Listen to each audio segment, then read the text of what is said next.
So today we're going to team up with Savanna Roberts, author of Smoke and Mirrors, J'étais vu, and her upcoming book, The Villager, which is book number 1 of a duology, a fantasy duology, and it comes out on July 9th.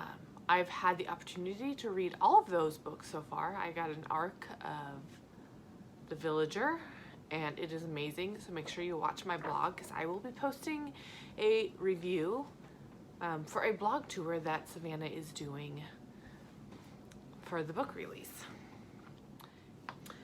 What is the first book that made you cry? Okay, so believe it or not, I tend not to cry when I read. I bawl like a baby watching any movie ever, but not really when I read. That being said, I'm not completely heartless. There have been a couple of books that have made me tear up, and the one that comes to mind is The Outsiders by S.E. Hinton. It's my favorite book of all time. I reread it at least once every year, and it always causes me to tear up at the end. Does writing energize or exhaust you? So it honestly depends on the day. More often than not, writing really energizes me. It's one of my favorite ways of expressing myself. So that's one of the main reasons why I love writing. But on days where I feel like I have a lot of other things on my to-do list, it can make it really hard for me to feel like I need to sit down and write. That's often the time where I'll procrastinate, to be honest. But to try to combat this, I normally try to set aside specific days per week to write and specific times, and then just the rest of the day or whatever days I'm not writing is when I check off things on my to-do list. I like how you split things up onto specific days. I like that. What is your writing kryptonite? So my writing kryptonite is I am horrible at procrastinating. I've gotten better at it, but there are definitely days where writing just feels like a chore, where I just can't possibly put any words down on the page. So instead, to kind of again, combat that, I will traditionally spend time marketing on social media or basically just reading. Reading is one of my biggest ways to get through a slump, basically. And then I apparently also love to clean. Cleaning is my friend when I am in a huge procrastinating mood. But hey, my house is clean. Procrastinating. Don't we all suffer from that problem? I do. Maybe not everybody does, but I do. Did you ever consider writing under a pseudonym? So I never really considered writing under a pseudonym. I kind of just always figured I'd be known by my personal name, Savanna Roberts. That being said, basically one of the things that I've learned with marketing is that sometimes you need to keep brands separate. Like, for example, I consider myself a young adult author, but if I were to ever want to write adult fiction or maybe even nonfiction, I would need to write under a pseudonym just because I wouldn't want my two brands to clash with the same name. I'd hate for a 14-year-old, to stumble across my books and go, hey, this is Savanna Roberts' book, I'm gonna read this, and it's actually an adult fiction book that is not for them. So while I, don't want to write under a pseudonym, never really considered it for my young adult books, I am considering it for books in the future if I do decide to branch out. If you could tell your younger writing self anything, what would it be? If I could tell my younger writing self anything, it would be to not give up and write for myself first. When I was younger, I had a really bad experience.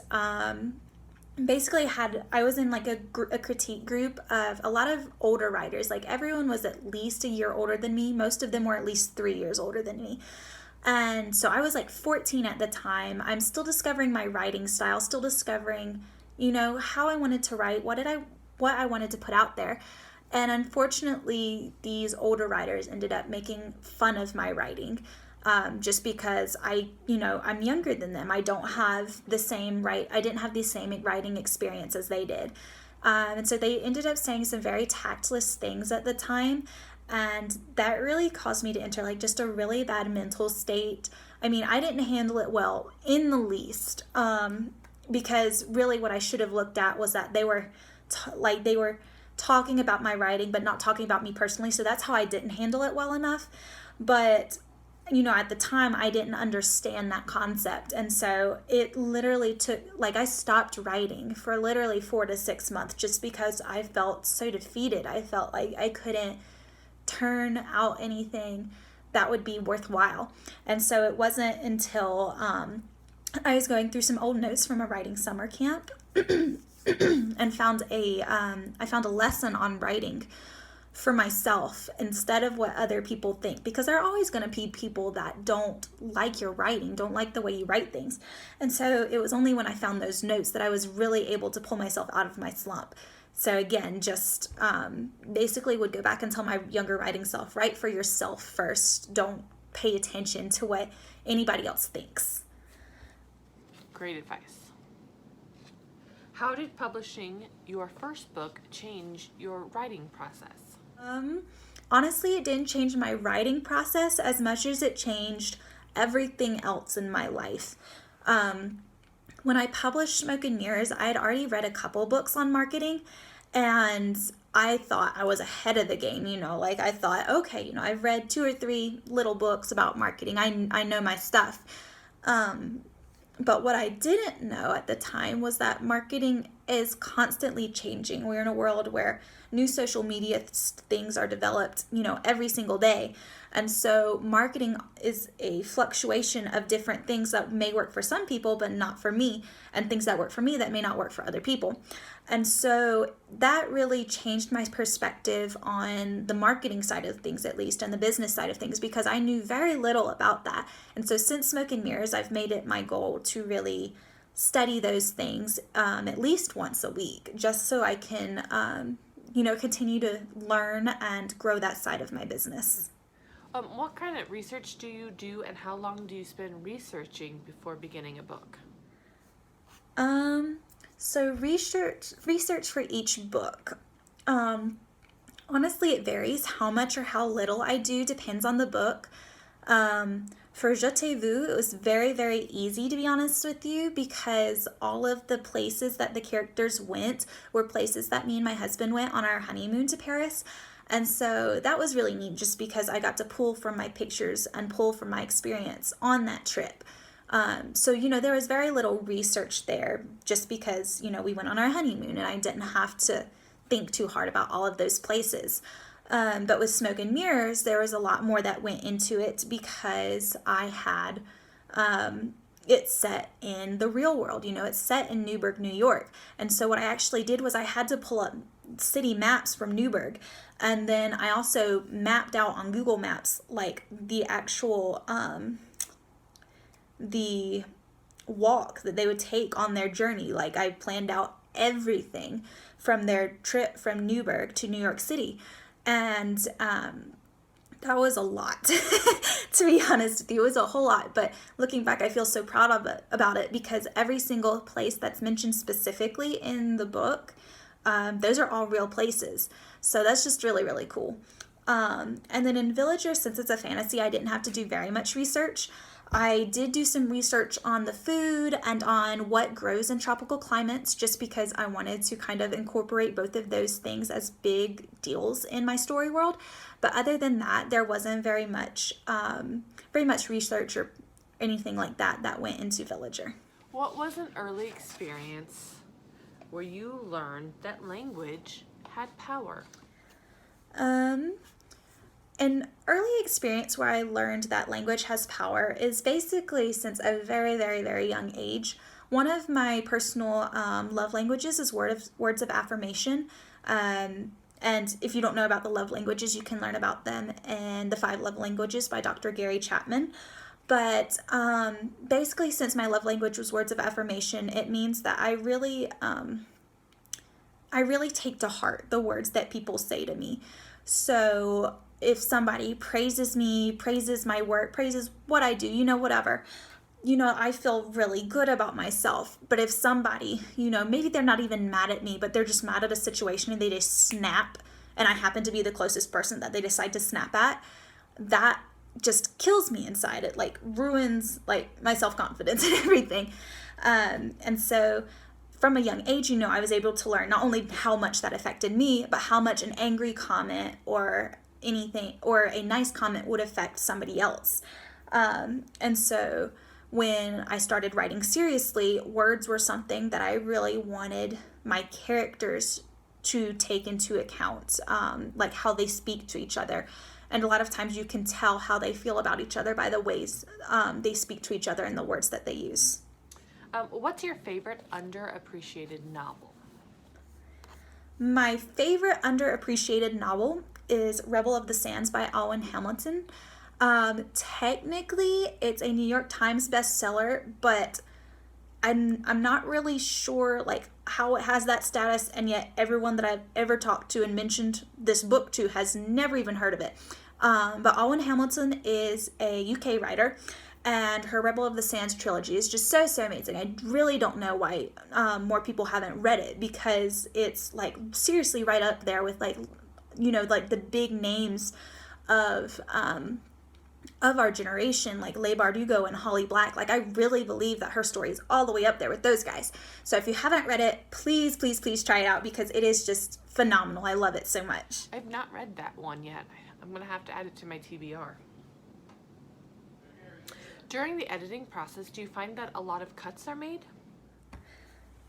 So during my editing process, how many cuts are made depends on the book.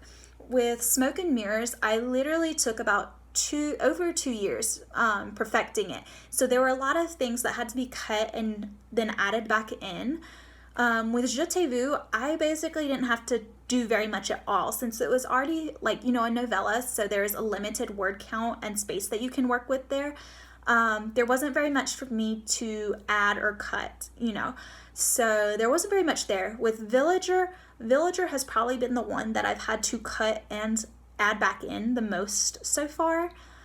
Just because like when I first started writing it, it was a completely different story than what the finished product is. And that's really cool, because I absolutely adore what the finished product is. It's so much better than what I started off with. But it's definitely been a journey to get there, just because I've had to add and then cut out so much through the process. How do you select names for your characters?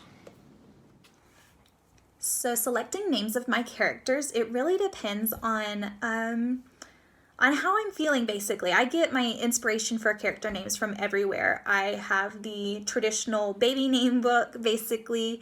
I have names saved on Pinterest. They have some really cool names on there. I use a website called behindthename.com, and that is so helpful. It has names from all different kinds of cultures and everything. So that's really helpful. And then honestly, if I'm feeling spunky, I write the alphabet on a piece of paper and I mash letters together, and that's how some of my names are created. So yeah, that's some of the reasons, the way I go about things. I love the mashing of letters. That's awesome. Do you read your book reviews? And how do you deal with good or bad reviews? So dealing with book reviews is kind of hard, because you have some authors that tell you don't ever read your book reviews no matter what circumstances, ever. And then you have the other authors that are like, you need to be careful with reading book reviews, but they can also help you grow as a writer and kind of figure out what your target market is looking for. And so I try to err on that latter mindset. I try not to read my reviews very often, just because, like I mentioned before, like words of affirmation are really important to me. And I know that not everybody is going to like my book, and I completely respect that. But I also need to respect myself, and, how I know, like knowing how words affect me. I don't need to let good ones get into my head and inflate my ego, or let bad ones like completely tear me down and make me, fall into this like depressive rut or anything. But I do read them on occasion, and basically you kind of have to roll with it, like, again, you have to understand most people aren't going to like your books. So there are times where I just, like, if I do have a negative review and I do decide to read it, I have to look at it from the mindset of this is fine. Though I do try not to read negative reviews just in case. But some negative reviews you have to laugh at because some people are trolls and they get pleasure out of, tearing people down. And so there are those reviews that I do end up laughing at. Obviously, the good reviews, like, they make me feel good. I've had a couple people write reviews that, have really, like, made me feel confident in my ability, but then I've needed to watch myself just because, again, I don't want to let that confidence then become an ego boost, because that's not healthy as a writer, and nobody likes, like, an egotistical author. That's not good. And then basically, just if I end up reading a review that's really, really mean, or that really hurts me in some way, if I happen to do that to myself, whether intentional or not, basically what one author mentioned was, if you happen to, feel really hurt from a review that you meant to read or didn't think that it was going to be that bad and it was, then what she says is, allow yourself up to 24 hours to feel sad. Don't get on Facebook, don't get on Instagram, don't respond to this comment wherever the heck it's posted. Don't engage in the fire.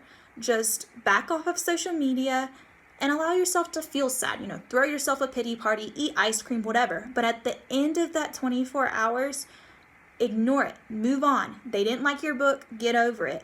And write the stories that you're meant to tell. And I think that's such a good way to go about things. So I hope that kind of makes sense and helps.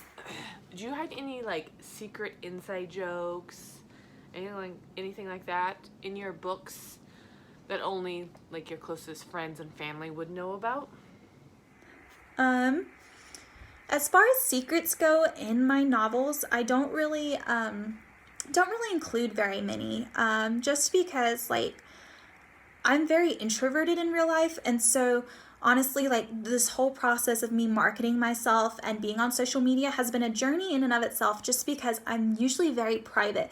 And I realize that if you want to be a more successful writer, you can't do that. You have to put yourself out there more. But with my books, I try not to include, like, any secrets about myself or any inside jokes or anything like that.